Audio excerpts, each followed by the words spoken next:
আমাদের প্রিয় নবী হযরত মুহাম্মদ সাল্লাল্লাহু আলাইহি সাল্লাম একদিন ভবিষ্যৎবাণী করে বলেছিলেন, তোমরা মুসলমানরা অবশ্যই কনস্টান্টিনোপল শহর বিজয় করবে। কতই না সৌভাগ্যবান হবে সেই বিজয়ী সেনাপতি, আর কতই না ভাগ্যবান হবে তার সেনাবাহিনী।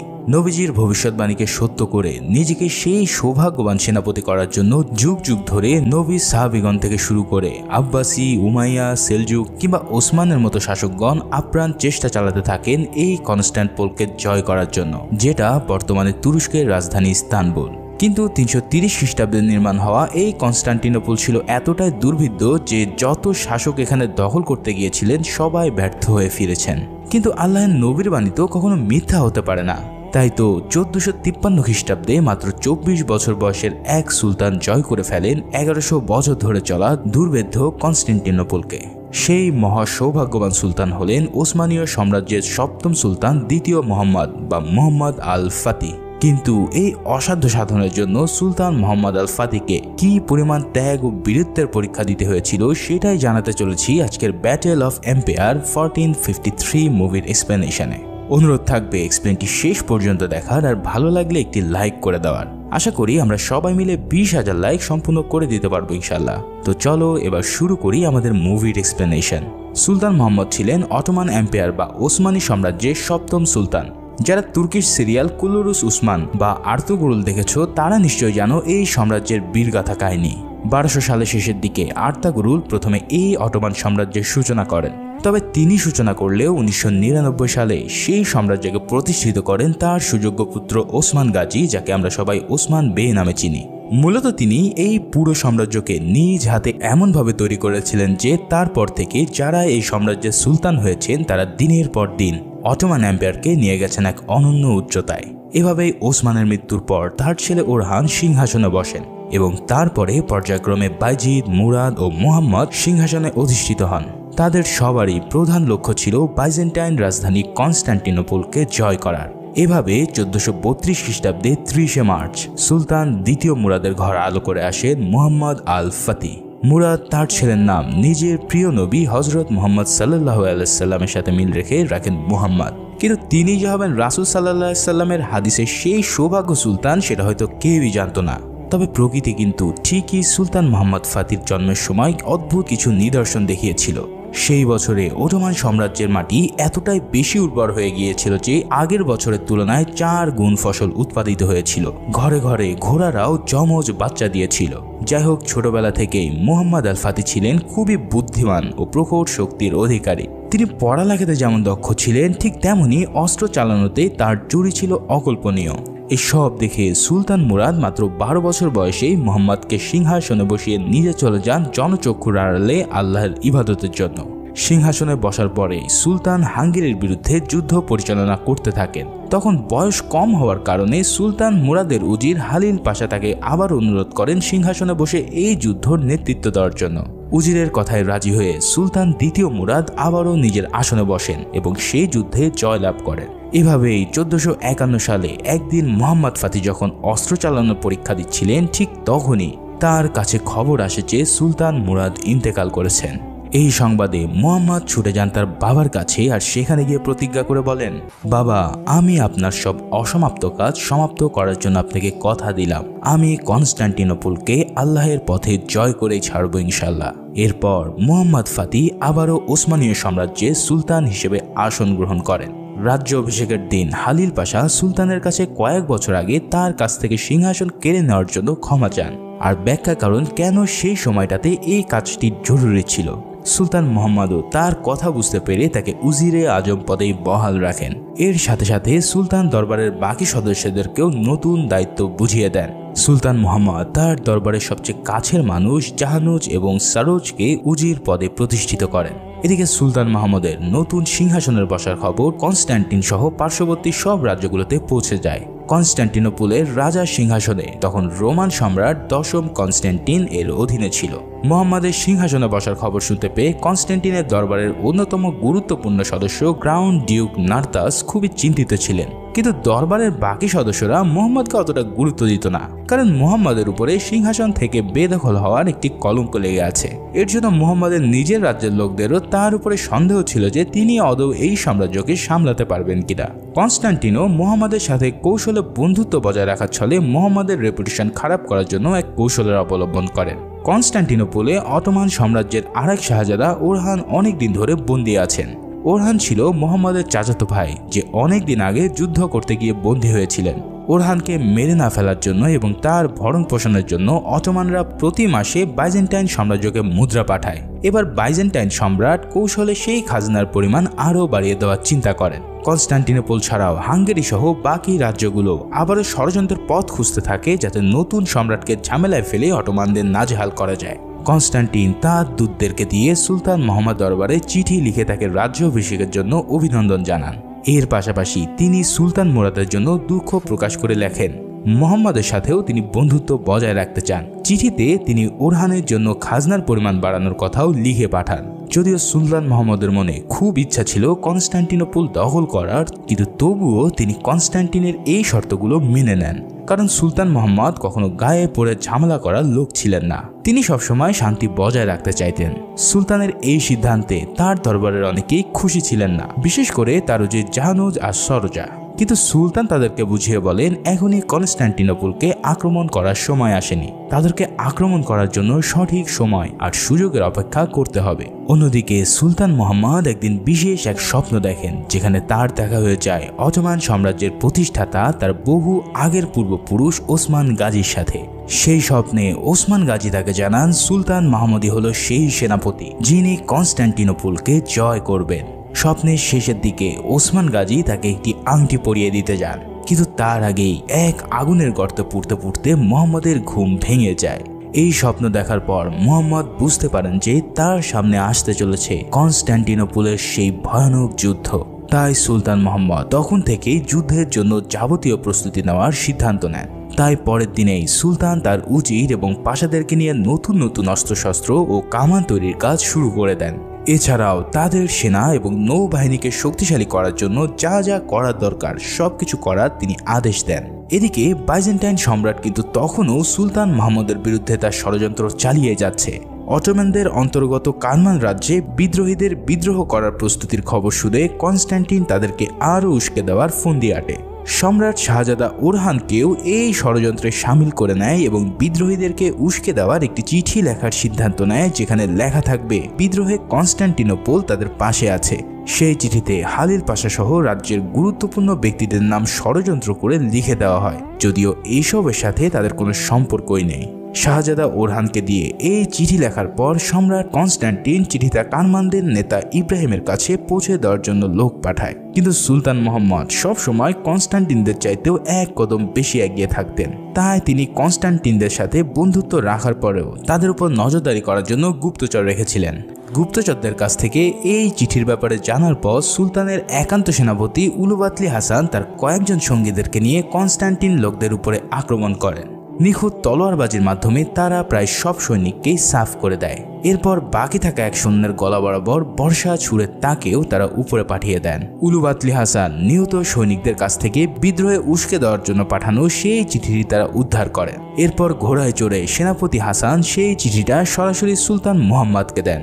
সুলতান মুহাম্মদ তখন তার কিছু সেনা নিয়ে এক বনের ধারে শিকারে ব্যস্ত ছিলেন।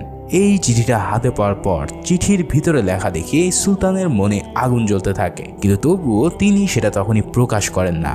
সুলতান মুহাম্মদ দরবারে ফেরার পর দরবারের সদস্যের মাঝে কারামান বিদ্রোহীদের নিয়ে ঝগড়া লেগে যায়। উজির জাহানুজের মতো এই বিদ্রোহীদের সাথে যুদ্ধ করে তাদের একদম শেষ করে দেওয়া উচিত, কিন্তু উজিরে আজম হালিল পাশা আবার এদের সাথে সমঝোতা করার পক্ষে।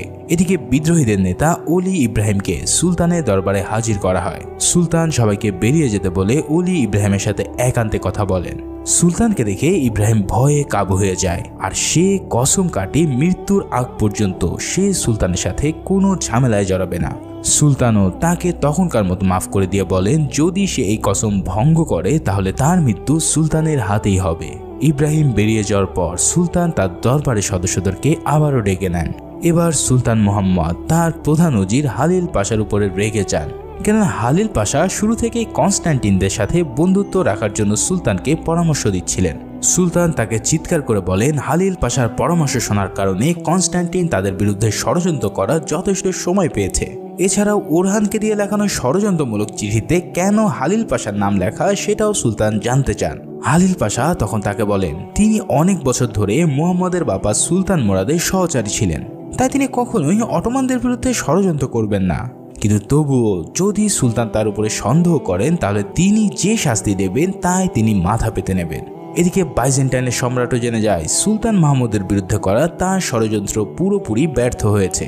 গ্র্যান্ড ডিউকও বুঝতে পারে সুলতান এখন কনস্ট্যান্টিনদেরকে ওরহানের জন্য টাকা পাঠানো বন্ধ করে দেবে, আর অতি দ্রুতই কনস্ট্যান্টিন এবং অটোমানদের মধ্যে যুদ্ধ শুরু হয়ে যাবে। অন্যদিকে হালিল পাশা এখনও এইটা ভেবে চিন্তায় আছেন যে চিঠিতে কেউ তার নাম লিখে তাকে কেন ফাঁসালো। এই নিয়ে একদিন রাতে হালিল পাশা যখন তার স্ত্রীর সাথে আলাপ করছিলেন, হঠাৎ সুলতানের প্রহরীরা এসে তাকে জানায় সুলতান তার সাথে দেখা করতে চান। হালিল পাশার স্ত্রী অনেক ভয় পেয়ে যান, কারণ অটোমানদের ইতিহাসে এভাবে গভীর রাতে ডেকে এনে অনেক লোককে মৃত্যুদণ্ড দেওয়ার নজির আছে। হালিল পাশা তার স্ত্রীকে আল্লাহর উপরে ভরসা রাখতে বলে দেখা করতে যান সুলতানের সাথে। হালিল পাশা সুলতানের ঘরে ঢোকার পর সুলতান প্রথমে তাকে পানি খেয়ে নিতে বলেন। এরপর সুলতান জানান তিনি কখনোই হালিল পাশার বিশ্বাসযোগ্যতার উপরে সন্দেহ করেননি। সুলতান মোহাম্মদ হালিল পাশাকে তার পায়ের নিচে রাখা সেই মানচিত্রটি দেখান যেটা তার পূর্বপুরুষ এবং অটোমানদের ইতিহাসে সবচেয়ে পরাক্রমশালী সুলতান সোলোমন বানিয়েছিলেন। এই মানচিত্রের উপর নতুন কয়েকটা দুর্গ আঁকানো হয়েছে, তাই সুলতান সেগুলো নির্মাণ শুরু করার জন্য হালিল পাশাকে আদেশ দেন। পাশাপাশি তিনি এটাও জানিয়ে দেন যে অটোমানরা ওরহানের জন্য যে টাকা পাঠাচ্ছিল সেটা যেন এবার থেকে বন্ধ করে দেওয়া হয়। তার মানে এখন এটা পরিষ্কার যে সুলতান মোহাম্মদ কনস্ট্যান্টিনদের বিরুদ্ধে যুদ্ধ করার পরিকল্পনা করছেন। পরিকল্পনা মোতাবেক জোরে সোরে এই নতুন দুর্গ আর অস্ত্রশালা নির্মাণের কাজ শুরু হয়ে যায়। সুলতান আর হালিল পাশা নিয়মিত এখানকার নির্মাণ কাজে তদারকি করতে থাকেন, আর কনস্ট্যান্টিনোপলও এই প্রস্তুতির খবর পৌঁছে যায়। সম্রাট কনস্ট্যান্টিন রেগে গিয়ে নিজেও সুলতানের বিরুদ্ধে যুদ্ধের প্রস্তুতি নেওয়ার সিদ্ধান্ত নেয়। সে পার্শ্ববর্তী রাজার বন্ধু এবং তাদের ভাইদের কাছে সৈন্য পাঠানোর জন্য খবর পৌঁছে দেন। এর সাথে সাথে কনস্ট্যান্টিনোপলের বিখ্যাত অস্ত্র বিশারদ আরবান আলীকে দিয়ে নতুন নতুন কামান বানানোর জন্য আদেশ দেয়। সুলতান মোহাম্মদ এটা আগে থেকে আঁচ করতে পেরেছিলেন যে বাইজেন্টাইন সম্রাট তার ভাইদের কাছ থেকে সাহায্য চেয়ে আগেভাগে আক্রমণ করে বসতে পারে। তাই মুহাম্মদ পাশের রাজ্য মোরায় কনস্ট্যান্টিনের ভাইকে আক্রমণ করার জন্য একটি বিরাট ফৌজ পাঠান। সুলতানের সেই বাহিনী মোরায় গিয়ে কনস্ট্যান্টিনের ভাইয়ের সব সৈন্যকে মেরে ভূত করে দেয়। তারপর পুরো রাজ্যকে তছনছ করে দিয়ে তারা কনস্ট্যান্টিনের ভাইকেও মেরে আসে। সুলতান মোহাম্মদের এই যুদ্ধের প্রস্তুতি দেখে হাঙ্গেরি সহ অন্যান্য ইউরোপিয়ানরাও ভয় পেয়ে যায়। ক্যাথলিক পাদ্রীরা এবং পোপ এই যুদ্ধে কনস্ট্যান্টিনকে সাহায্য করার জন্য সিদ্ধান্ত নেয়। কথায় যেমন আছে চোরে চোরে মাস্তুত ভাই, ঠিক তেমনি এই ইউরোপিয়ানরাও অটোমানদের বিরুদ্ধে যে কোনো ঝামেলাতেই একজোট হয়ে যেত।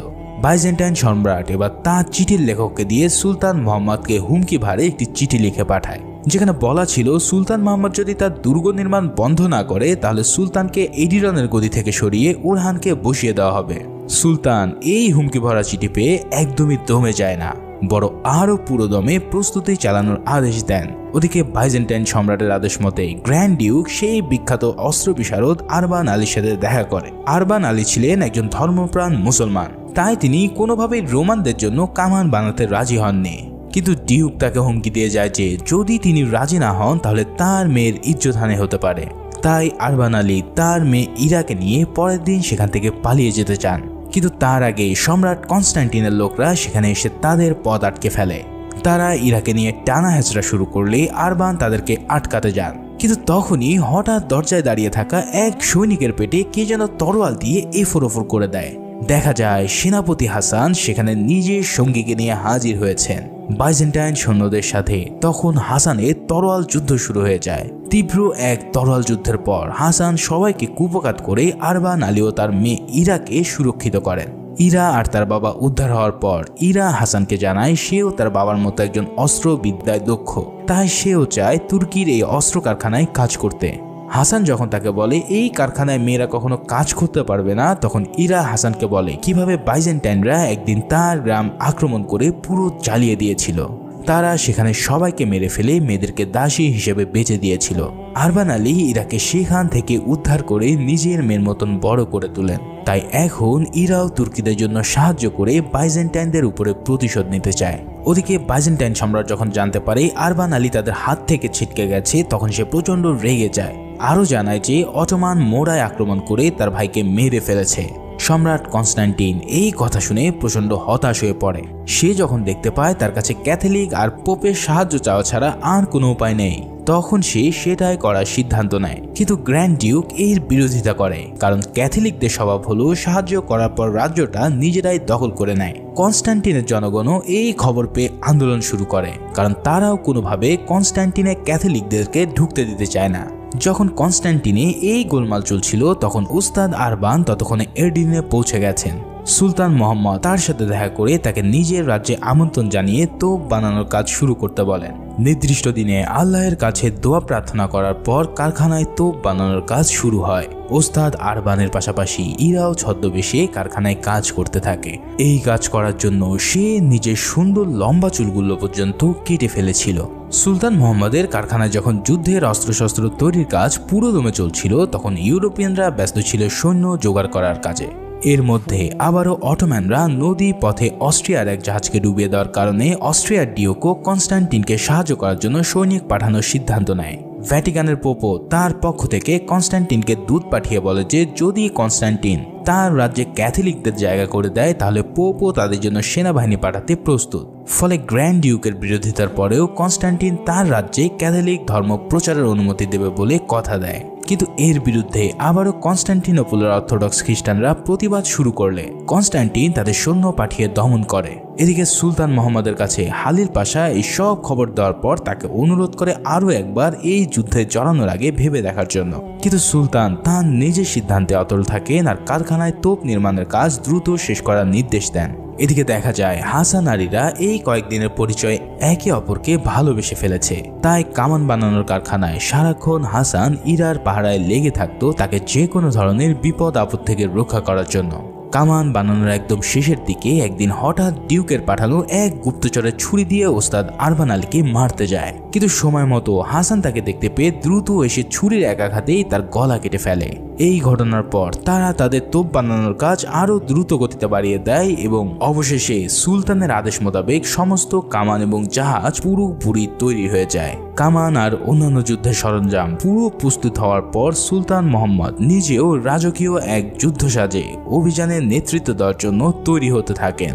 রওনা দেওয়ার সময় তিনি তার ছোট শাহজাদা বাইজিদকে বুকে জড়িয়ে ধরেন। এরপর স্ত্রী গুলবাহারের কাছ থেকেও বিদায় নিয়ে তিনি ধীরে ধীরে রওনা দেন যুদ্ধের অভিযানে যাওয়ার জন্য। এদিকে বাইজেন্টাইন সম্রাট তার সমস্ত দেশবাসীকে জানিয়ে দেয় তুর্কি তাদের উপরে হামলা করতে চলেছে। সমস্ত বাইজেন্টাইন সৈন্যরা একত্রিত হয়ে শুরু করে কনস্টান্টিনোপলকে রক্ষা করার জন্য। দুই পক্ষের দুই সম্রাটই তাদের সব কমান্ডার আর পাশাদেরকে যুদ্ধে নিজ নিজ দায়িত্ব বুঝিয়ে দেন। নির্দিষ্ট দিনে বিরাট এক সৈন্যবহর নিয়ে সুলতান মোহাম্মদ হাজির হন কনস্টান্টিনোপলের শহর রক্ষা প্রাচীরের সামনে। যুদ্ধ শুরু হওয়ার আগে কনস্টান্টিন এসে তাকে যুদ্ধক্ষেত্র থেকে চলে যেতে বলে, অন্যথায় প্রচুর রক্তপাত হবে বলে সে হুঁশিয়ারি দেয়। কিন্তু সুলতান মোহাম্মদ তাকে সাফ জানিয়ে দেন যে যতদিন নিজের বাবার অধরা কাজ সে পূরণ করতে না পারবে ততদিন তিনি এখান থেকে পিছু হটবেন না। তিনি আরো বলেন, তুমি চাইলেও আত্মসমর্পণ করতে পারো, তাতে বিনা রক্তপাতেই ঝামেলা শেষ হবে। কিন্তু দুই সম্রাটের মধ্যেই সন্ধি স্থাপন করার কোনো ইচ্ছা না থাকার কারণে শুরু হয়ে যায় সেই মহাযুদ্ধ। বিরাট বিরাট দামামা বাজিয়ে যুদ্ধ শুরুর পর সুলতানের পক্ষ থেকে কামান দিয়ে প্রথমে আক্রমণ করা হয়। বাইজেন্টাইনের প্রিন্স গুস্তিনিয়ানের অধীনে থাকা তীরন্দাজ বাহিনী সদর দরজার মুখ রক্ষা করার জন্য অবস্থান নিয়েছিল।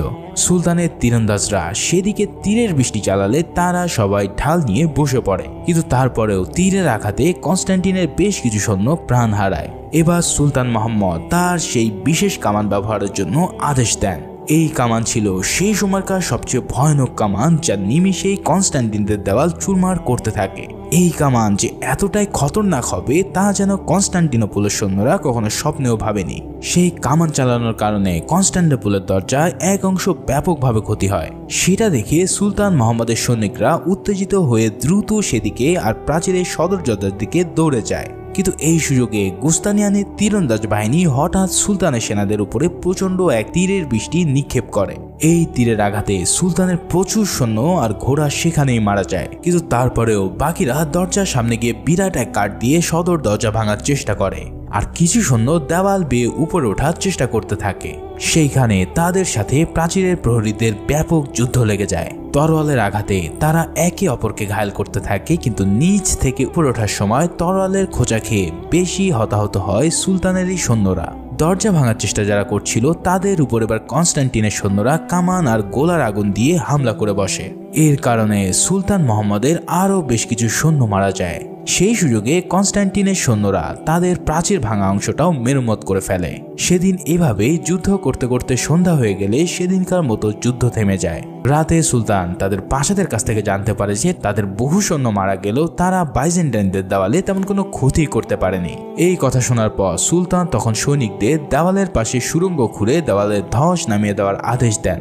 সেই মোতাবেক সৈন্যরাও সেখানে গিয়ে সুড়ঙ্গ ঘুরতে থাকে, কিন্তু হঠাৎ সুড়ঙ্গের একদিকে ধস নামতে শুরু করলে তারা সেদিক থেকে পালাতে শুরু করে। তখন বাইজেন্টাইনরাও টের পেয়ে যায় যে অন্য পাশ থেকে সুড়ঙ্গ খোঁড়া হচ্ছে। টের পেয়ে তারা বিপরীত দিক থেকে সুড়ঙ্গের মুখে ঢুকতে থাকলে সুলতানের সৈন্যরা বুঝে গিয়ে সেখান থেকে পালিয়ে যায়। গুস্তানিয়ানি সেখানে এসে দেখতে পায় আশেপাশে বিরাট বিরাট তেলের ড্রাম রাখা আছে। ফলে সে ওই ড্রামগুলোতে আগুন লাগিয়ে দিয়ে পুরো সুড়ঙ্গটাকে একদম ধসিয়ে দেয়। সুড়ঙ্গ খোঁড়ার ব্যর্থ চেষ্টার পর সুলতান মোহাম্মদ হাসানকে তার বিশেষ তীরন্দাজদেরকে নিয়ে এবার জোরে সোরে হামলা করার নির্দেশ দেন। সুলতানের সৈনিকরা হাসাবের নেতৃত্বে এবার প্রাচীরের অনেক কাছে পৌঁছে যায়, কিন্তু গুস্তানিয়ানি তার বাহিনী নিয়ে নগর ওয়াচ টাওয়ার উপর থেকে তাদের উপরে তীর দিয়ে হামলা চালায়। এছাড়াও দেওয়ালের উপর থেকে তেল ঢেলে আগুন বাঁধা তীর মেরে সুলতানের বেশ কিছু সৈনিককে তারা পুড়িয়ে মারে। কিছু সৈনিক যদিও ভিতরে ঢুকতে পারে, কিন্তু তবুও তাদেরকে কনস্ট্যান্টিনরা শেষ করে দিতে থাকে। এদিকে প্রাচীরের একপাশে হাসান তখনও তীরন্দাজদেরকে নিয়ে হামলা করে যাচ্ছিল।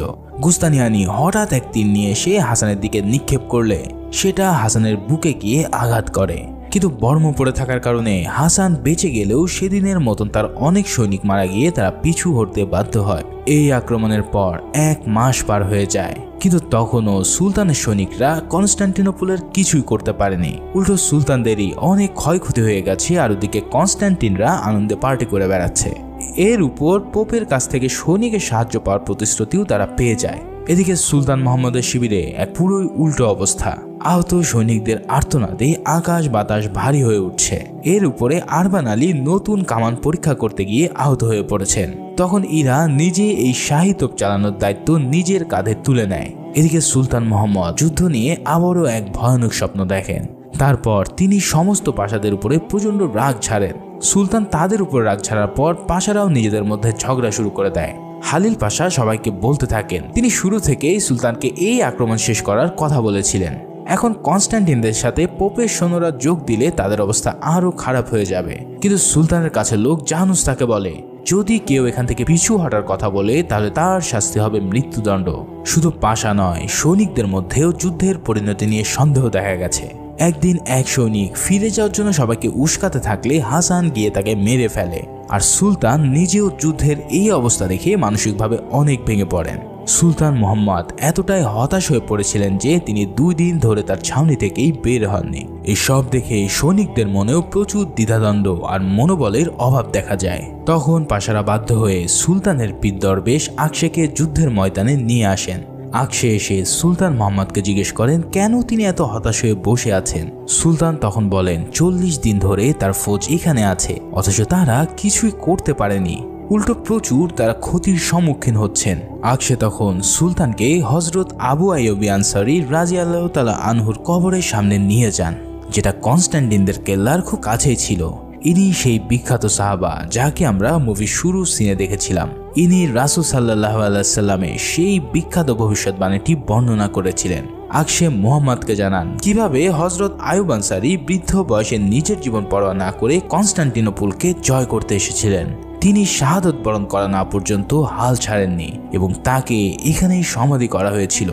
আকশের এই কথাগুলো শুনে সুলতানের মনে নতুন করে সাহস জাগে, আর তিনি আবারও যুদ্ধের জন্য শপথ নেন। এবার সুলতান এমন এক যুদ্ধের ছক কাটেন যা তখনকার কেউই কল্পনাতেও আনতে পারেননি। কনস্ট্যান্টিনোপলের 3 দিকে পানি হওয়ার কারণে নৌপথে তাদের উপরে আক্রমণ করা ছিল অসম্ভব। তার উপরে গোল্ডেন হর্নে তারা বড় বড় শিকল দিয়ে আটকে রেখেছিল, যাতে কোনো জাহাজ কনস্টান্টিনোপলের দিকে অগ্রসর হতে না পারে।